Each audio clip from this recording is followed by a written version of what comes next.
everyone, thank you for joining my tips and tricks video here from Loop by Loop Studio. Today what I wanted to show you is how to draw out a quick pattern and then how to fill in that pattern. So it's probably going to take a couple parts, but that's what I wanted to show you today. Thanks so much for joining me. So basically I wanted to show you, I have a piece of leftover fabric here. It's not very big, it's probably only about 13 by 20 inches or so, and I just wanted to draw out a quick pattern. So what I'm doing is I'm just really following the grid of the fabric to make sure that I'm drawing my lines what they call straight on the grain. You don't want to cross over your grains when you're drawing out your patterns, because then your hooking will come out kind of weird and wonky. It'll be harder to hook on a pattern that's not straight on the grain. So even if your fabric is not straight itself, drawing straight on the grain is really something you want to get in the habit of doing. It can be a little hard to see, especially, you know, you guys watching this video. So you want to make sure you have a lot of light where you're drawing so you can see the grains of the fabric and the grid of the fabric, especially on this linen here since it's dark brown. They do sell linen that's bleached as well, which might be a little easier if you're, you know, your eyes are a little sensitive. But yeah, so that's how you can get that by the yard, just like you would regular linen. So now I'm going to just draw a couple of different symbols here. I'm just drawing freehand with a black Sharpie fine tip marker. The nice thing about this is that you can cross out anything that you might not like, since we're going to be filling the pattern in. I like to make these little banners every once in a while. They're really cute to hang on the wall. My mom always says hang them above the door frame. So let's just start with those hearts. I'm probably going to add some things to this banner. It's a little bit plain, or maybe I'll add in some stripes with hooking or something like that. But for now, let's just start with that. Okay, so I'm going to stretch this on my Morgan no slip hoop now. I am going to start in the middle of my piece. When you're starting a piece, especially if you're a new rug hooker, you probably want to start on maybe some straight lines just to practice your stitch. If you've worked with rug hooking before in the past, then maybe you want to go right for what's in the middle. So rug hooking is a craft that you work inside out.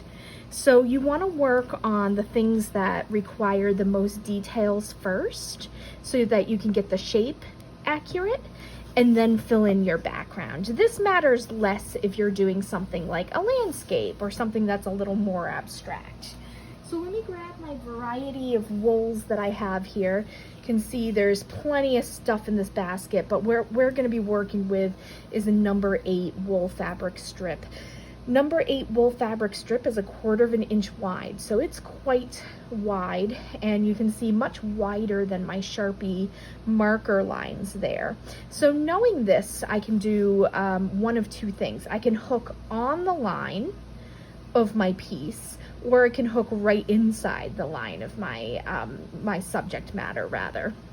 And the reason why I would hook inside the line is because if I hook on the line, it's going to make everything a lot bigger. Now, it's something like this, it might not matter so much because it's, you know, in somewhat abstract shape.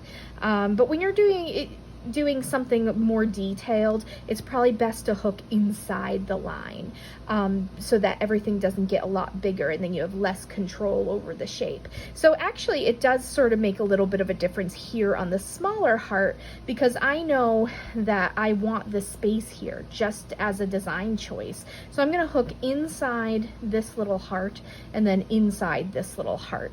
And a piece like this, I'm going to do this little heart first and then butt up my other wool fabric to the heart that I'm going to hook first. So let me take my wool strip, and when I'm doing something like a heart, sometimes I'll start with my tails down at the bottom. You can see I'm going right inside the lines, And my tails, when they meet up against each other at the bottom here, they'll sort of naturally make a point. So here we go. I'm gonna hook in the direction, almost the straightest direction of heart. If you're a newer rug hooker, starting in a straighter area is probably makes the most sense. So I'm gonna quietly hook for a few minutes. I'll probably speed through so you can see my progress. Stay tuned.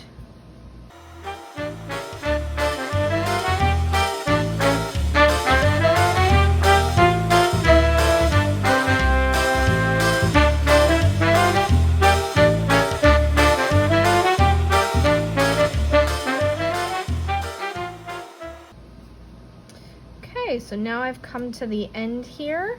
I'm going to meet my two tails together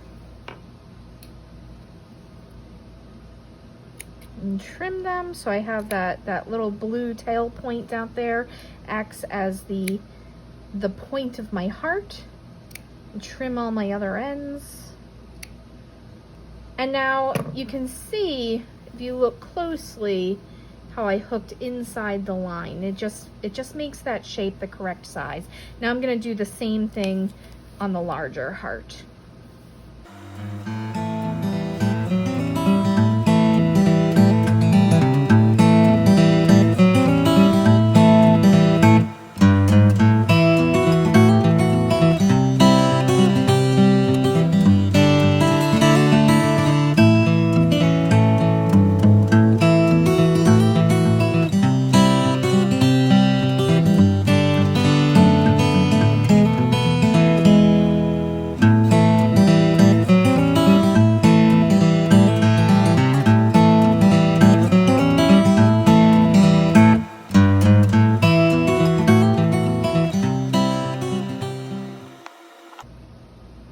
Okay, so now let me trim all these additional tails. You can see I have a tail at the bottom of the heart again. I pretty much stayed inside the line on this whole heart. There were a couple places where I maybe was a little closer to the line.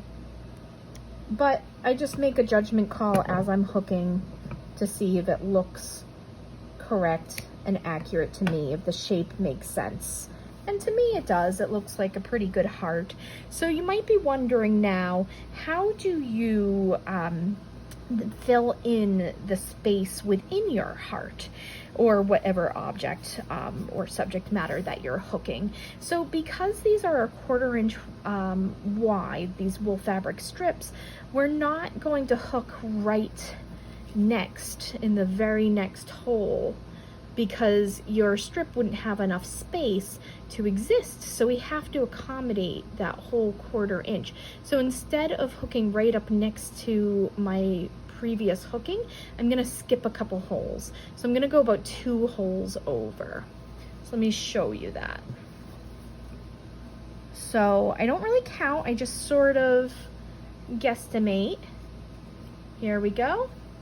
Pull up my wool fabric strip. Now you can see it's just lightly touching. This tail is just lightly touching the blue loops that are already made. So that's how I do it. And then I'm just going to go in and just echo the line I already made, just going 2 holes over every time. And this allows your wool fabric loop to sit in there nice and comfy without looking squished. And that's how it's done. And I'll just go around and around, and I don't have to go in lines. I could go in a couple loops, I could twist and come over here if I didn't want it to be so linear. You can fill in however you want. Just make sure that each wool fabric strip is about 2 holes from the previous line you made. We're moving in lines, and the lines have to have enough space. Here's another one. Enough space to exist without being squished. So my tail's close to the pink here, but then I can move in these lines that cut across the heart if I want. And then if I'm come over here and then I want to bend back, I'm not going to go in the very next hole. I'm going to go drop it down a little bit. So 1, 2, and give them some space. And the way you really learn this is just by practice. That's it. You just learn how to make your loops comfortable. Spreading them out is really key to that. So anyhow, I hope that this taught you something about spacing, about what to hook first. One more thing to say about that: once I hook my hearts, if I wasn't going to hook anything else, then I would hook my background. You can hook your border before you hook your background, but you know, every pattern's a little bit different. It's up to you to kind of figure out what needs the most attention. It's just about containing your loops, controlling your loops, and making sure that you're moving in nice smooth lines, giving everything enough room to breathe. So if you have any questions, just email me, like I said. I'd love to do some more videos, user request videos, so just let me know. Check out my website at loopbyloopstudio.com. Thanks so much. Bye-bye.